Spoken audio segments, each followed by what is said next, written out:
physical touch, quality time, acts of service, receiving gifts, and words of affirmation.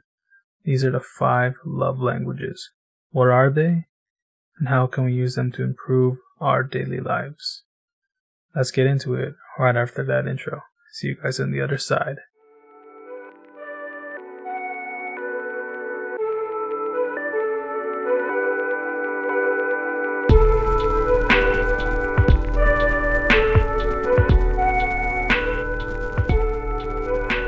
Good morning, afternoon, evening, ladies and gentlemen. This is Joe from the GoLoco Podcast, and today, as I said at the top, we're going to be discussing the 5 love languages, which I believe I briefly brought up on the 5 lessons of love all the way back in February of this year. So I think it's February of this year. Could have been last year. I don't know. This is a while back. All right. So I'm finally following up on the promise of me talking about the 5 not lessons of love, the 5 love languages, which I also mentioned at the top of this episode.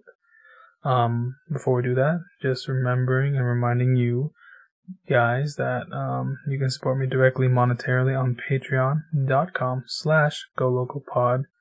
There you can help support me for $1, $2, or up $5 a month.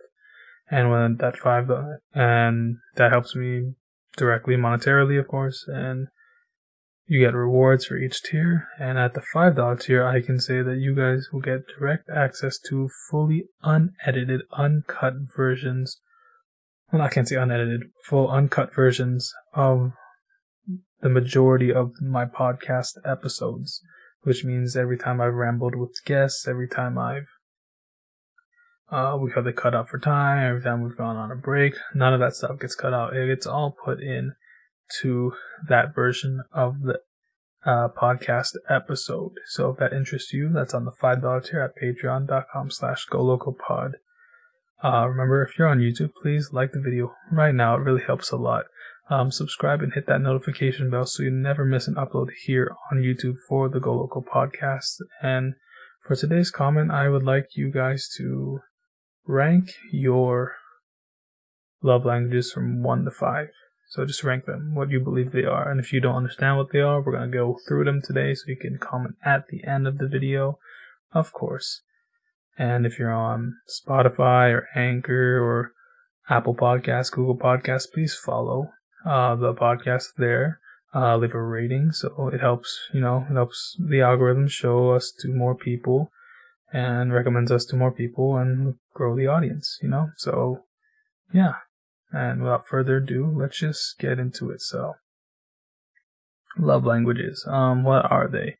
Basically, in my opinion, a love language is basically how you express your love to a person. How you communicate and show that love, right? So, what does that mean for one person? It's going to be different for another, but it's, I believe it's Gary Chapman, summarized it in his book, The 5 Love Languages, which I had mentioned. So let's go through them again. They are, physical touch, quality time, words of affirmation, receiving gifts, and acts of services. So those are the 5 main ways he describes people showing their love. So he says that every person has like a primary love language, and I believe that's true. Though it's not that that's the only way that you express your love to someone, whether it be a romantic partner or a family member or friend or a peer, coworker, whatever. But that is the primary way that you like to give and receive your love, for lack of a better term. Obviously, as I said, I want you guys to rank your 5, all 5 from 1 to 5, because maybe even though it's your least likely way that you would like to receive love, maybe you do like, let's say, receiving gifts or spending quality time. And it might not be like the best way that you like to give or receive love, but it's still a way and you still enjoy it. So that's what we're going to go through today. I'm going to go through all 5 of them, and then we're going to discuss each of them relatively in depth. Maybe dismiss some misconceptions from people who don't have that love language or what these love languages represent. And then we're going to talk about how we can use these languages to improve our lives, So if you'd like to follow me on this journey, just stick around. Up first, we're going to talk about physical touch. It is my primary love language. And before we get into it, let me just rank my 5 love languages so you guys know where I'm coming from. My number 1 primary love language is physical touch. And then it's pretty much a toss-up between 2 and 3, but I believe for me it would be quality time and words of affirmation. Those are pretty close together, but they're pretty close 2 and 3. I can't really use these flip-flop depending, on my mood. Like other things in life, of course. And then for my 4th, I would say receiving gifts. And then 5, acts of service. Yeah, I think that's my ranking. Yeah. So just know where I'm coming from.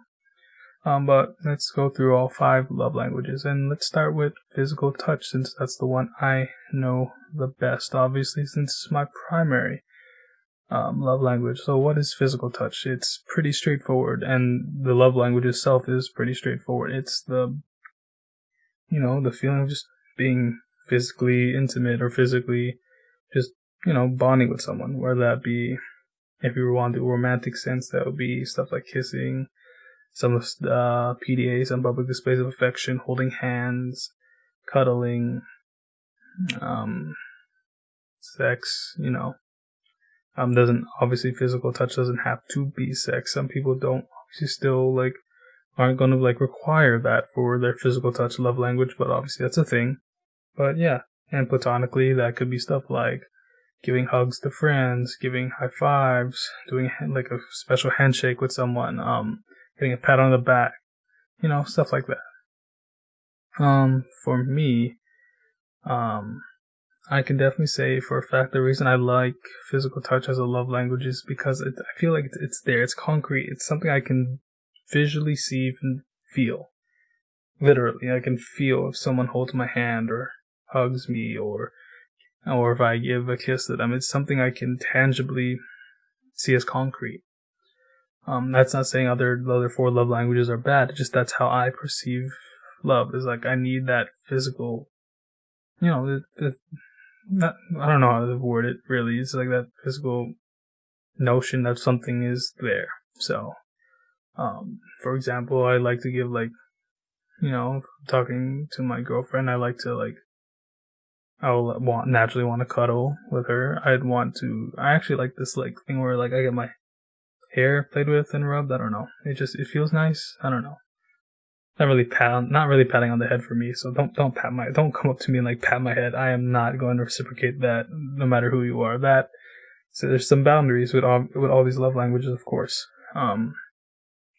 Like holding hands with her. If I'm talking about my friends, if I haven't seen them in a while, I want to give them a hug. Say hug to say hello, hug to say goodbye.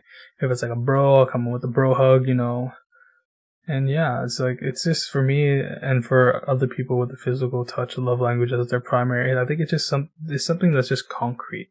Something that you can tell is there, right? It's not something that's fake. You can visually see it and you can feel it. And again, we're not dissing the other 4 love languages. I'm going to speak about how those love languages work in a bit. I'm just talking about how the physical touch love language works. Some misconceptions about this love language could be, as I said, sex, right? I was oh, you just want to have sex with all your romantic partners, or you're just too touchy-feely. And with all these love languages, there is bound to be people who are toxic, who use these love languages for non-good purposes. I don't know where I was going with something. I think it was malpractice or something that's not. Well, that too, I guess. But obviously, all these love languages have boundaries. If it's your partner, if it's your family members like your mom or dad or your brother, sister, or cousin, if it's your friend, if it's your coworker, you're gonna have boundaries. You're not gonna do the same type of physical touch you should do with your boyfriend or girlfriend, husband, wife that you do with your buddy from work. It's you're not I mean, you could if that's your relationship with them, but you have to set boundaries, right?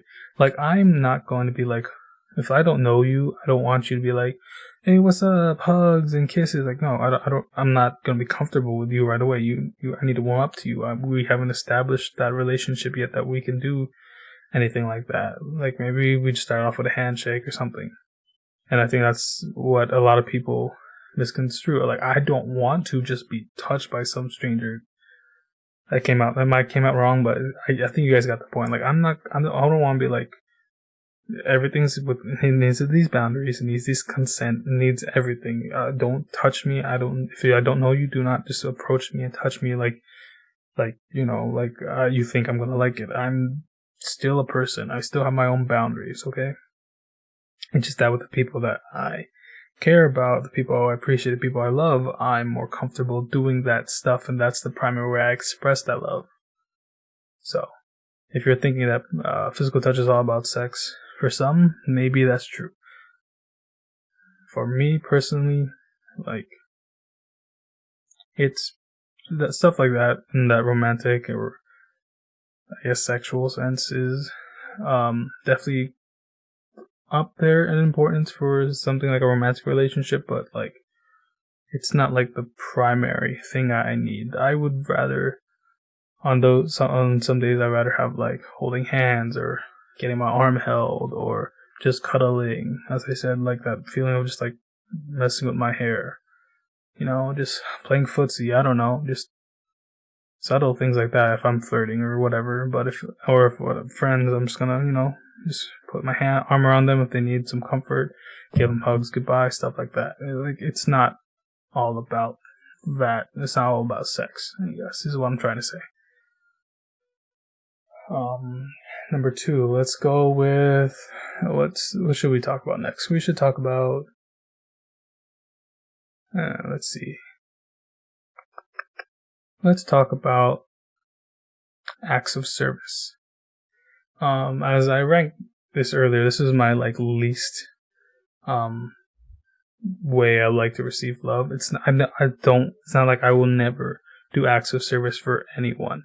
It's just that it's not I'm not going to naturally want to do acts of service for someone. And before we get into that, what is acts of service? Obviously, I should explain that. Acts of service is when you do things for your partner, for your friend, out of the kindness of your heart. Like, hey, my friends, I know my friend's is trying to move out of his apartment next week. I'll hit them up and say, hey, you need help with like unloading or loading stuff into a moving truck, moving van, and into your new place. Like, just out on a whim. It's not out of like obligation. It's just like, hey, I know you need help. Let me help you out. Let's say your spouse has been working. It's like day after day. They've had like no rest. Like, and they get home, they're eating fast food. They're just grabbing fast food, and they're just coming home eating pretty like quote unquote shittily, and they're really unhappy. And you notice this. So without them asking, and that's very important. It's not something like it's not a subservient thing. It's not, hey, like that. It's the toxic way that some people might think of this is like, hey, go make me a sandwich, like that patriarchal type of thing where it's like the man telling the wife what to do. And that's not what acts of service should be. That is not a love dynamic. That is a power dynamic. And for some people, they're okay with that.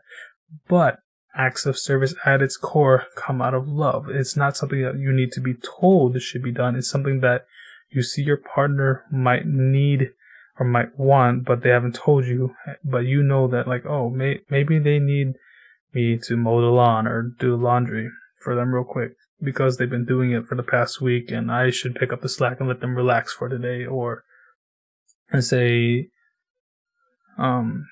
stuff like that. Just something. It's out of the kindness of your heart. So for me, that's why it's kind of unnatural for me. So I'm at home. I'm just gonna give you that. I'm at home right now.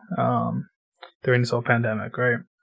I'm living with my parents, and my mom is definitely one of those people who bombards me with telling me, hey, clean your room, hey, do your laundry, hey, do this, hey, do that, blah, blah, blah, blah, blah. And for me, obviously, I would say an adult now, but I don't feel like an adult, but I still kind of feel like off, but like, why are you telling me what to do? Then I already know that type of stuff you do. You know that feeling when you're about to do something and then someone tells you to do it and now you don't want to do it? I get that like a lot, almost every day or every other day is like that.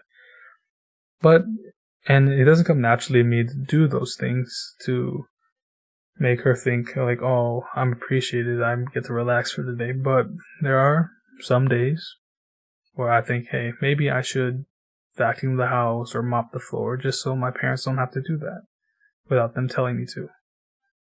So that's one way that you can express your love. Remember, it's not out of obligation. It's not a negative connotation to do when you do these type of things that you're doing it for your partner or for your friend. It's not something that you'll never do anything for yourself. It's not that. That is a whole different problem and issue. That is something that's it shows an imbalance of power. And that's not what we're aiming for here with this love language. This love language is much more about doing things out of the kindness of your heart without being told to, so that the person that you are wanting to show your love to knows that they are loved, that knows that they are appreciated, that they can relax for the day. They can just take some rest, right? So stuff like it could be like, hey, let me help you study for your final that's coming up next week. So you don't have to like go do all-nighter every week. Maybe you can sleep a few hours because I'm helping you out in ways that I can. As we said, stuff like helping your friend move out, doing your chores without being asked to make sure your parents know that, hey, I'm doing this stuff, making sure you guys can relax so you guys can relax for the day. Hey, I made dinner today because we've been eating out so much. I figured that in order to make sure our wallets don't keep getting like bombarded with you being used on fast food, that today we have a healthy meal. Stuff like that. Out of the kindness of your heart, without any obligation to do so. It's just without being told to do so. It's spontaneous. It's unique. It's catered to the person you're showing your appreciation to. That's what acts of service is. So that would be another way to summarize it, is that actions speak louder than words. Everyone's heard that. Actions speak louder than words. And that is this love language to a T.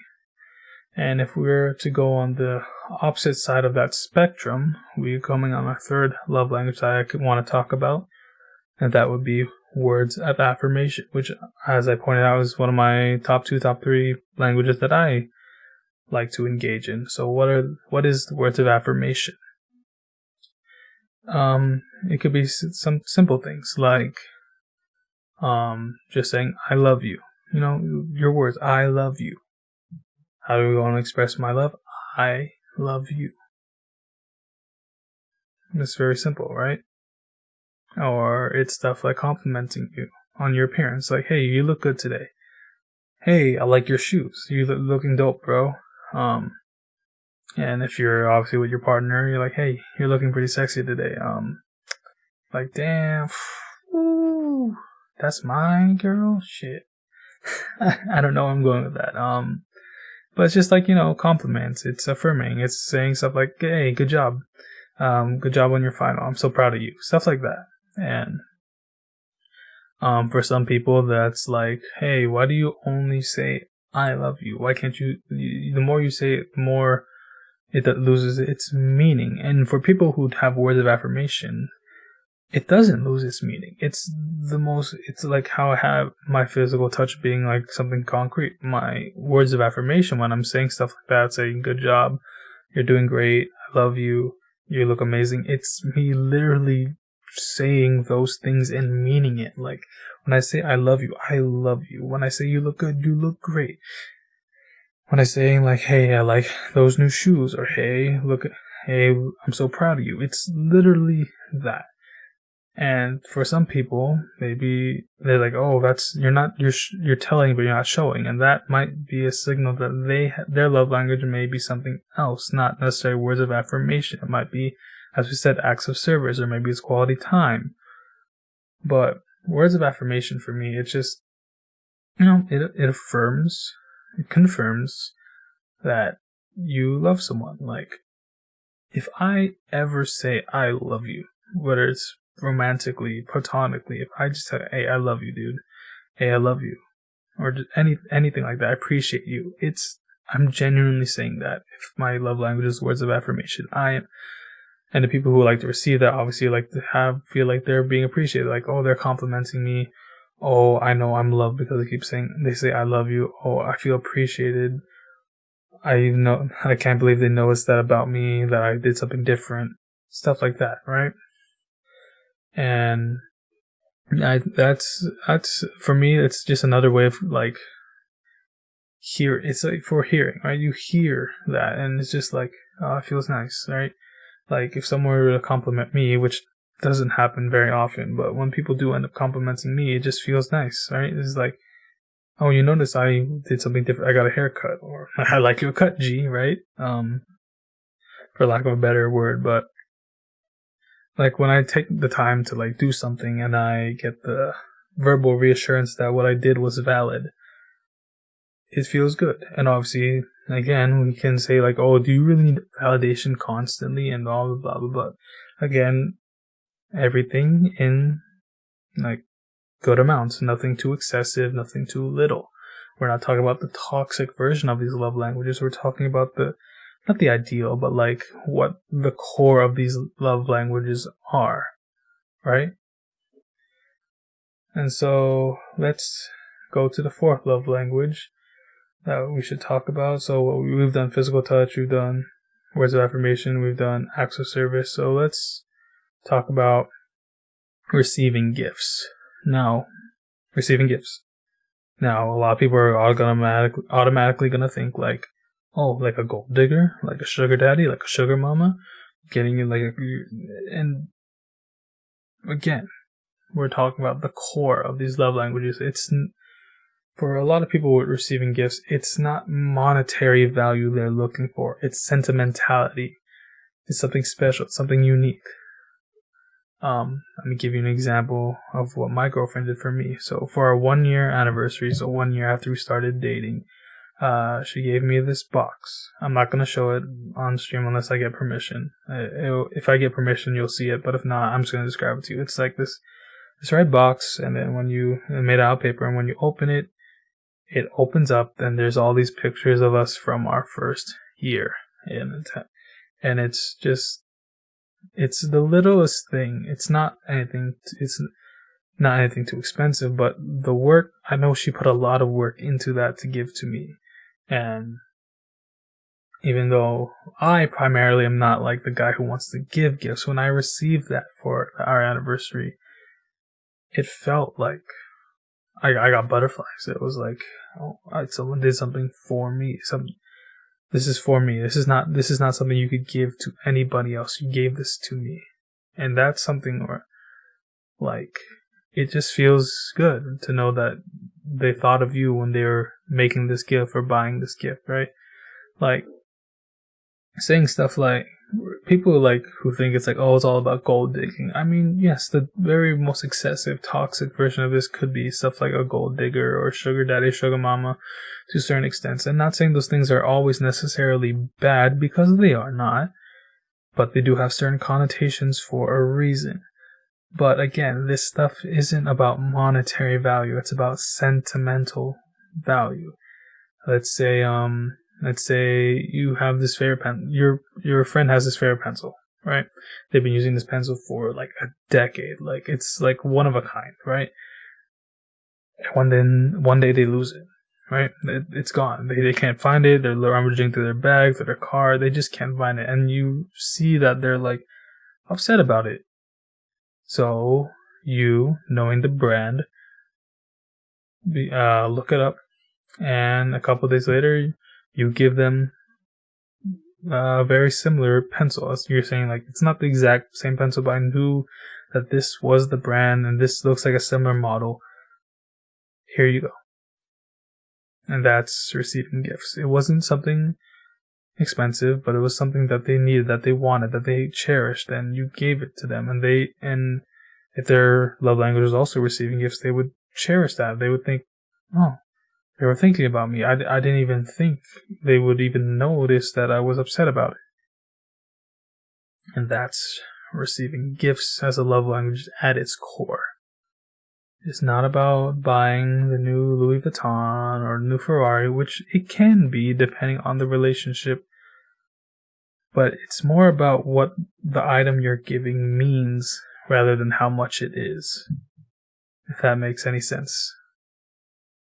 So yeah, that is receiving gifts as a love language, which obviously leaves us with the last and final love language we're going to discuss, which is quality time. And this is I can speak from experience, this is my girlfriend's primary love language. So quality time basically means whether you're with your partner, with your friend, or whatever, that whatever you guys are doing, when you guys are together, that all the attention is brought here. All distractions, everything like phones, TV shows, news, just people other people, to not cut them out completely. This is not saying like, hey, don't hang out with the boys, don't hang out with the girls ever, never do hang out with anyone but me. That is not what this is. This is when we're together and we've planned it out. We are going to be in the moment. We're going to be present in the moment. We're not going to be distracted. It's going to be you and me, or you and you and you, or whoever, how many people it is. We're all going to focus in this moment, be present, and make memories. Make something of quality value, right? We're making memories that we will remember forever here in this moment. We are not going to look at our phones when maybe one of us gets bored halfway. We are not going to drift off into, some daydream because maybe the conversation that is happening at the moment isn't something you're interested in. No, it's going to be you and me in this moment, focusing on each other, being affectionate, being loving, conversating, making jokes. If we do look at our phones, it's because we're showing each other a funny video that we saw. Stuff like that. It's being present, being in the moment, not being distracted by outside forces. It's a very intimate thing, quality time. Because time for people who have quality time with a love language is, it's limited. One day we're all gonna go. We're not gonna be here anymore in this plane of existence. So with the time that we have, why don't we spend it to do things of substance, things of value? Like, let's have a date night where we, do some arts and crafts. Let's go out and walk at the park and just admire nature together and take some nice pictures. Let's do something. It's not always going to be like a spontaneous or big extravagant adventure. Sometimes it's just a little plans. It's just the things that you and I can do together that no one else can. And that's with your partner, with your friend, family member. It's just spending the time that you have and not, quote unquote, wasting it. You're focusing, you're in the moment, you're enjoying yourself no matter what's going on. You're telling jokes, you're making each other laugh, you're talking about topics that interest at least one or both of you. You're trying to be fully engaged in that time that you guys have, whether it be 5 minutes, a whole day, a week, a month, a lifetime, whatever it is. However much time we have, we're not going to waste it. We're going to be fully engaged with each other. And some people might say, well, I'm not really interested in this conversation. I don't know what to do. I'm not comfortable with the awkward silences that may happen once in a while. But for people with quality time love language as their love language, it's that feeling of just being, present. It doesn't matter as long as whatever we're doing, we're having fun, we're making memories. So it's special. When you can hang out with the boys or the girls or your friends or your girlfriend or your boyfriend, but when it's just us, when it's just you and me, we're here. It's us. And nothing else matters in that moment. And that's the quality time love language. So, I have gone through all 5 love languages. So how does that help us in our daily lives? Well, think about it. You and everyone you know has a primary love language. But and there's 5 of them, which means we're not going to share the same love language with everyone we know. We may have the same love language as our partner, as our friend, as a family member, as our coworker, as our peer, or we may not. And if we don't realize that, things can go bad quickly. We might be thinking, oh, they don't love me, or they don't appreciate me, or do I even love them? Or all these questions start piling up when it's in reality, one, love isn't just the way you communicate it. It's everything that encompasses it, right? It's the memories you make, it's the laughs, it's the inside jokes, it's the stupid arguments that happen sometimes, it's the embarrassing moments, it's the awkward silences, it's all of this stuff. Love language is just how we communicate it. But love itself is the bond we create with people. The uniqueness of from person to person, all the little things that add up, all the positive and negative, all these things that just make us bond with each other. Because as humans, we are naturally social beings. And people are like, well, I'm introverted. Well, yes, you might be introverted, but that doesn't mean a lot of people like to equate introvertedness to being completely and isolated and alone. And while some people are like that, remember, introverted and extroversion is more about how do you reset your energy. Extroverts they feel the most natural, they feel the most pumped up, they feel the most energized when they're hanging out with people, bouncing energies off each other, while introverts like to reset by, being by themselves, being with a few people, relaxing, chilling. That doesn't mean we're any less social depending on if we're extrovert, introvert, or ambivert. Right? So, with love languages, we need to realize, hey, my partner or my friend, maybe they don't like physical touch. Maybe they're not a touchy-feely person. But I do know that they like to be told, to be validated or appreciated verbally. So maybe if you guys communicate that, maybe you guys can come to a compromise. Again, a lot of love, romantically or platonically, is all about communication, communicating each other's needs and wants, our necessities, goals, dreams. All of that is what we communicate. Just in general, not love communication, not love language, is just talking to each other. Just telling, hey, I'm not naturally wanting to hold hands with you, but when you tell me that I'm appreciated, or when you tell me I feel loved, then that makes me feel good. But I know that you want to hold hands, so maybe sometimes, even though I might not naturally want to do it, I'll hold your hand because I know that's how you know that I'm present in this moment. And that I realized this with my girlfriend a while back. So obviously my primary love language is physical touch, but she's not the type of person that naturally wants to go and hug or hold hands, or any PDA at all, really.